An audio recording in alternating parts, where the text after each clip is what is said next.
अस्सलाम वालेकुम। Hello, my name is Muniza. Welcome to my channel.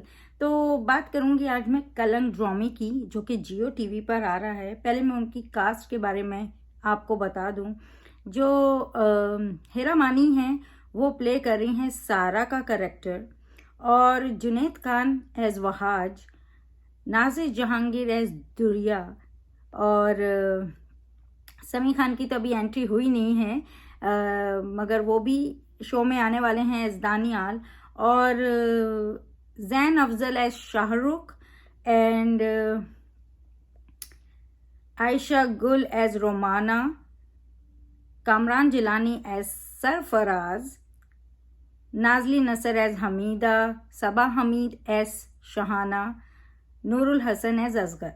तो ये जो सबा हमीद हैं वो जो हैं वो दुरिया की मॉम का किरदार प्ले कर रही हैं, और नूरुल हसन जो हैं वो सारा के डैड का किरदार प्ले कर रहे हैं, और नाजली नसर उनकी मॉम का किरदार प्ले कर रही है, मतलब ये कि सारा की। और जो है तो साथ साथ चलें बाकी सब भी स्टोरी बताती हूँ। तो बेसिकली स्टोरी ये है कि ये जो सारा हैं, दुरिया हैं और ये वहाज, ये तीनों कज़न हैं। मतलब ये कि जो दुरिया है वो सारा की जो है फुप्पो की बेटी है, और वहाज भी सारा के फुप्पो का बेटा है। लेकिन वहाज जो है वो सारा को पसंद करता है, लेकिन दुरिया की मॉम चाहती हैं कि दुरिया की शादी वहाज से हो, और उसी वजह से वो मतलब खुश नहीं होती हैं। वो बहुत कोशिश करती हैं कि इन दोनों का रिश्ता ना हो, लेकिन हो जाता है। जब इनका रिश्ता हो जाता है तो सारा जहाँ काम करती है वहाँ पे जो इनके एक बॉस होते हैं सरफराज, वो उन पे हमेशा वो गलत नज़र रखते हैं, और 2-3 बार ट्राई भी करते हैं ऐसे कि मतलब अच्छी तरह से उनको ऐसे जाके जो है ना बहुत नाइस होने की कोशिश करते हैं, लेकिन वो पसंद नहीं करती, और बहुत दफ़ा वो उनको मना भी करती है उनकी हरकतों की वजह से। लेकिन वो नहीं समझते हैं, और वो अपने वो कहते हैं ना छिछोरी हरकत को करते ही रहते हैं।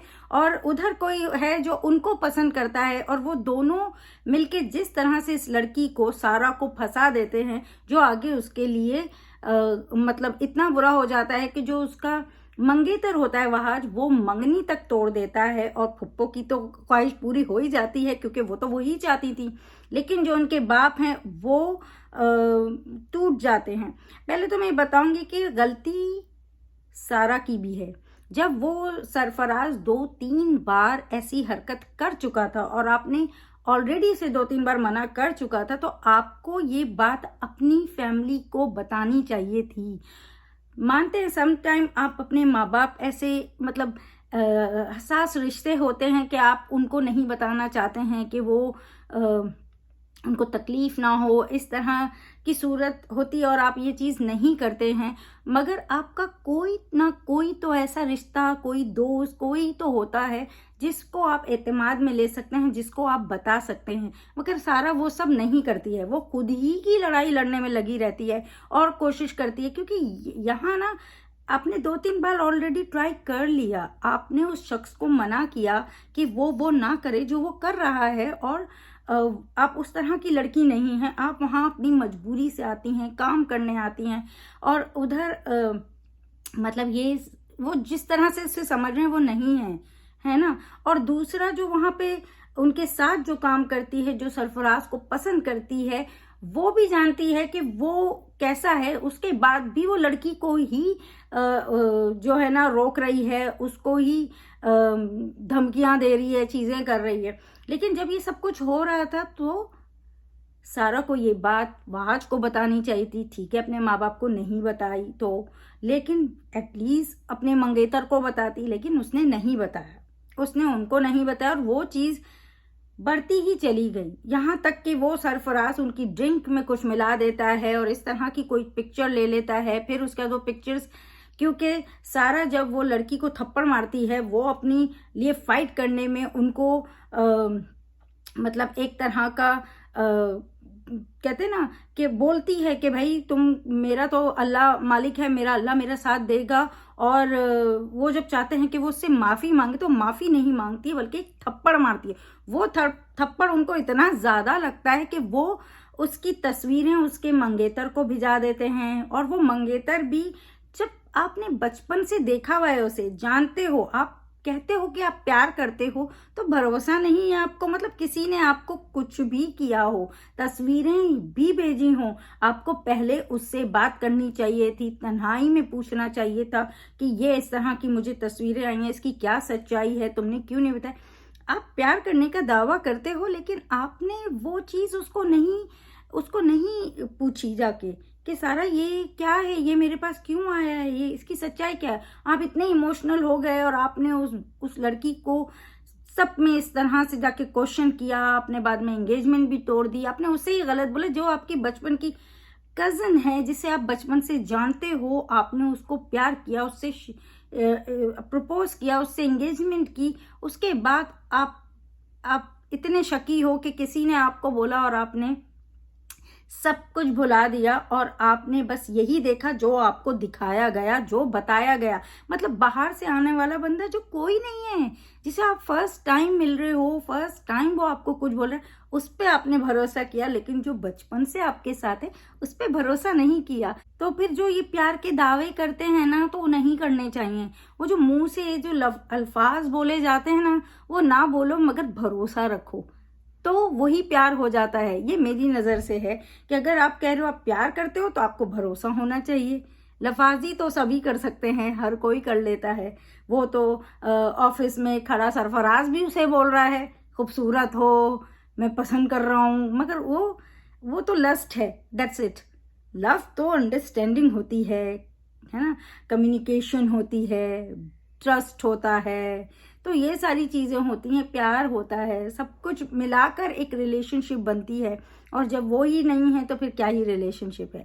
तो वो वाली बात है। तो सारा की गलती इतनी है कि उसने किसी को एतमाद में नहीं लिया, किसी को नहीं बोला कि ये चीज़ मेरे साथ हो रही है। और एक दो बार तो मैंने खुद से रोका है, लेकिन ये कंटिन्यूसली हो रही है, तो भाई अब मैं इस सूरत में क्या करूं, या आप मेरी मदद करें, या किस तरह का एक्शन लेना चाहिए। ये गलतियां बहुत करती हैं लड़कियां, उनको लगती हैं हम पूरी फाइट खुद ही कर सकते हैं। लड़कियां हो या लड़के हों, कोई भी इंसान हो, हमेशा अपने तौर पे ट्राई करते हैं, लेकिन हमेशा जो है ना अपनों को एतमाद में लेना चाहिए। अपने किसी ना किसी को ये बात बतानी ही चाहिए कि भाई ये एक बार गलत हो रहा है और एक दो बार तो मैंने खुद से किया लेकिन ये नहीं हो रहा। तो खैर वहां पे सारा के साथ बस इतनी सी गलती है, लेकिन बाकी गलती, क्योंकि पप्पो को तो चांस मिल गया, वो तो चाह ही रही थी कि उनकी बेटी की शादी हो वहाज से, तो उन्हें तो चांस मिल गया, तो इधर उधर मिर्ची मसाला लगाएंगी ही लगाएंगी। मगर बात है माँ बाप की। जैसे मैंने कहा वहाज को ट्रस्ट होना चाहिए, उसी तरह माँ बाप को भी अपनी औलाद पे ट्रस्ट होना चाहिए, चाहे कुछ भी हो। दुनिया के ना आप जानते हैं कि दुनिया तो मौका ही चाहती है, तो मगर आपको अपनी औलाद को वो भरोसा दिखाना चाहिए, आपको उनके साथ खड़ा होना चाहिए। जहां उनके माँ बाप जो है ना टूट गए हैं, एक तरफ माँ भरोसा तो कर रही है लेकिन फिर भी कह रही है तुम बोलो, उसको बोलने की क्यों जरूरत है। आपकी औलाद है, आपने पाला है, आपने पढ़ाया है, सिखाया है, उसके बाद उसे आपको बताने की क्या जरूरत है कि वो कितने हक पर है। वो जब आपको बोल रही है कि वो कहीं कसूरवार नहीं है, वहीं आपका मान होना चाहिए। जो बेटी इतने सालों आपको नहीं गिराया, एक पल में कैसे गिरा सकती है। तो ये वाला एतमाद माँ बाप को भी होना चाहिए औलाद पे। और माँ बाप क्या, हर रिश्ते को अपने दूसरे रिश्ते पे होना ही चाहिए, क्योंकि 2 दिन का रिश्ता नहीं है ना, सालों का रिश्ता है। तो इस वक्त एनीवे सारा की ये स्टोरी चल रही है। अब वहाज ने उससे तो रिश्ता तोड़ दिया, उसने दुनिया से एंगेजमेंट का बात कर ली, क्योंकि जो फुप्पो तो चाहती ही थी उनकी कि वो मेरी बेटी से हो जाए, तो वो तो झटपट उन्होंने एक्शन लिया और उन्होंने यहाँ बात वो कर दी। और उनकी बेटी मगर वहाज से शादी करना नहीं चाहती है, लेकिन वो क्योंकि अब माँ के सामने आप कुछ बोल नहीं सकते हो, आप जबकि वो कोशिश करती है, एक बहुत अच्छी बात वो अपनी माँ को बोलती है कि वो मुझसे शादी करने इसलिए राजी हुआ है क्योंकि वो सारा को जलाना चाहता है। वो मुझसे शादी भी कर लेगा ना तो उसके दिल से सारा नहीं जाएगी, और बहुत सही बात बोलती है। लेकिन जो उनकी माँ को नहीं समझ आ रहा है, उनकी माँ को तो बस जो उनको करना है वो ही करना है, उससे उनकी बेटी की आगे जिंदगी खराब होगी, क्या होगा क्या नहीं होगा उनको परवाह नहीं है। जबकि बात वो बहुत सही कर रही थी, क्योंकि वहाज के दिल में तो सारा है, नो मैटर व्हाट, वो कितना भी उसको शक कर रहा हो या कुछ भी कर रहा हो, लेकिन वो कभी उसके दिल से नहीं जाएगी। और शायद वो उसको वो वाला प्यार दुर्या को दे भी नहीं सके, क्योंकि अभी इतनी जल्दी से दुर्या से शादी करने का मतलब ही यही है कि सारा को नीचा दिखाना या सारा को जलाना। तो ये एक बड़ी ज़बरदस्त सी स्टोरी जा रही है। और मुझे बहुत ही ये जो फैमिली ड्रामास होते हैं ना, क्योंकि ये कुछ गलत नहीं है, क्योंकि ये हकीकत है, ये ऐसा होता है कि हम जो रिश्ते होते हैं ख़ानदानों में, उनमें मोस्टली जो हैं ये फुप्पी को दिखाते हैं, लेकिन ऐसा नहीं कि सिर्फ फुप्पी ही होती है, खाला भी होती है, मामी भी होती है, बहुत सारे रिश्ते होते हैं जो कहीं ना कहीं इस तरह की चीज़ें करते हैं, या ऐसे फैमिली ड्रामास होते ही हैं। कोई ना कोई आपका रिश्ता ऐसा होता ही है जो कुछ करने की कोशिश करता है, आपकी ऊपर आई हुई चीज़ों को और मिर्च मसाला लगा के बढ़ाता है, किसी न किसी तरह से आपके माँ बाप को डाउन करेगा, वर्गा लाएगा, ये सब तो चलता ही है। तो मुझे थोड़े ये चीज़ें रियल मतलब होते हैं, तो मुझे लगता है कि हाँ ये चीज़ें होती हैं, तो मुझे इनको देखना होता है और कि इनका एंड क्या होगा, किस तरह की अब ये स्टोरी जाएगी। तो हाँ, जैसे मैंने बोला, बस सारा की यही गलती है कि उसने वो बात छुपाई, अदरवाइज उसकी कोई गलती नहीं है बेचारी की, मगर वो सारी सज़ा भुगत रही है। और तो ये कलंक की स्टोरी है।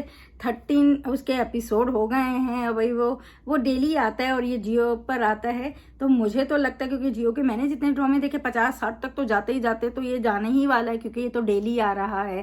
तो ऑलरेडी 13 एपिसोड हो गए, तो माइट भी जल्दी ही ख़त्म हो जाए, महीने 1.5 महीने में शायद, क्योंकि अगर 50-60 तक भी जाता है तो भी 2 महीने की एपिसोड्स होंगे डेली आने पे। तो ऐसा है, तो ज़रूर देखें कलंक जियो टीवी पर। और बहुत इंटरेस्टिंग स्टोरी है, बहुत अच्छी स्टोरी है। मतलब देखने में तो ऐसा खून भी खौल जाए आपका, कि दर्द भी आप महसूस कर सकें, और बहुत मतलब काफ़ी रियलिटी से रिलेटेड है, तो रियल स्टोरी है, तो ऑब्वियस रीज़न है, मतलब real story in the sense कैसा होता है, तो ये हमारी ज़िंदगी की, हमारी सोसाइटी की रियलिटी है, हमारे लोगों की रियलिटी है। तो ये इसलिए तो प्लीज़ ज़रूर देखें कलंक, आप जियो टीवी पे, काफ़ी इंटरेस्टिंग स्टोरी है, आपको मज़ा आएगा। और काफ़ी हद तक तो मैंने आपको स्टोरी बताई दी कि क्या क्या हुआ है, कौन कौन क्या है, किस तरह की चीज़ें हुई हैं।